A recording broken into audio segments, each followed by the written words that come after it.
Tucked inside the Aravalli Hills of Rajasthan sits a decaying fortress with a very specific mandate posted right at its main gate. The Archaeological Survey of India has explicitly forbidden anyone from entering the grounds after the sun goes down. Step past that gate during the day, and you will find an architectural anomaly. You are looking at the remains of nearly 9,000 stone houses stretching across the valley.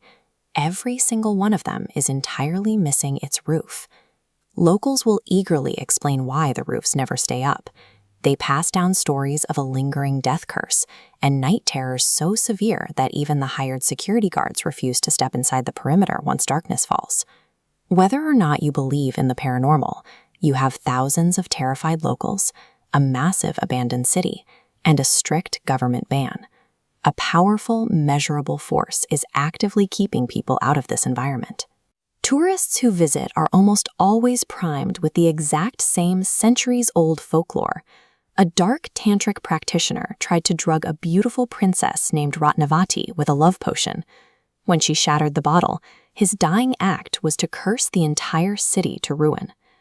Armed with that story, visitors consistently report the exact same physical symptoms.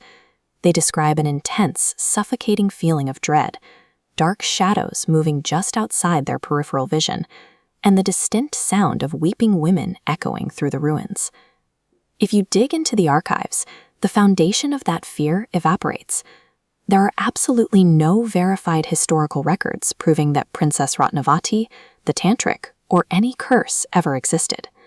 We have a fabricated history producing highly genuine physical terror in the present day. To figure out what is actually happening, we have to stop looking for supernatural causes and conduct a scientific autopsy of the environment itself. In the early 1980s, a British engineer named Vic Tandy was working alone in his laboratory when he suddenly experienced a cold sweat, an overwhelming sense of dread, and a gray apparition forming in his peripheral vision. This chart plots sound frequencies, revealing Tandy's terror was caused by a fan vibrating at 19 Hz. This infrasound falls below the 20 Hz threshold. You cannot hear it, but exposure physically vibrates your internal organs, triggering an evolutionary panic response, anxiety, and paranoia. Bhangarh sits directly in seismic zone 4, between the frequent minor earth tremors deep below ground and the wind whistling through the rugged Aravalli valleys and ancient stone corridors. The entire geography functions as a massive natural infrasound generator. This internal vibration accounts for the heavy, crushing sensation of a presence, often reported by visitors walking through these ruins. Once that infrasound induces a state of panic, human psychology takes over. Extreme suggestibility, primed by thousands of internet videos, combines with pareidolia, our brain's evolutionary drive to forcefully find faces and figures in random patterns, turning dark corners into moving shadows. That still leaves the most chilling symptom of all, the distinct, piercing sounds of weeping women echoing through the ruins at night. Bhangarh borders the Sariska Tiger Reserve, 860 square kilometers of dense brush and high-density predator territory. Among those predators are large packs of local hyenas. When their nocturnal calls echo off the stone ruins from a distance, they sound horrifyingly identical to a human being crying out for help.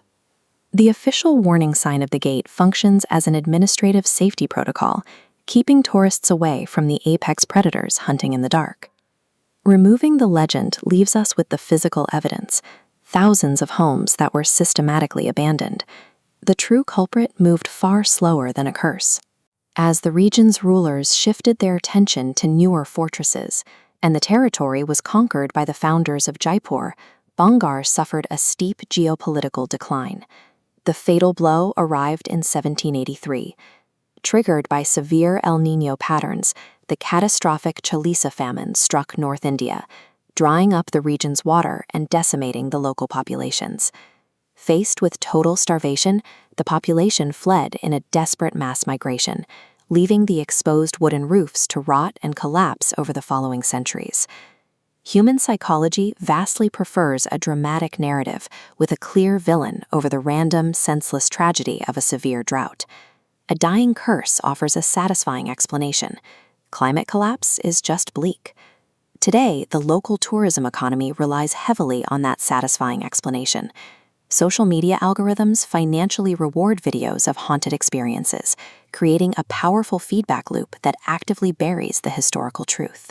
The scientist Marie Curie once noted that nothing in life is to be feared, it is only to be understood.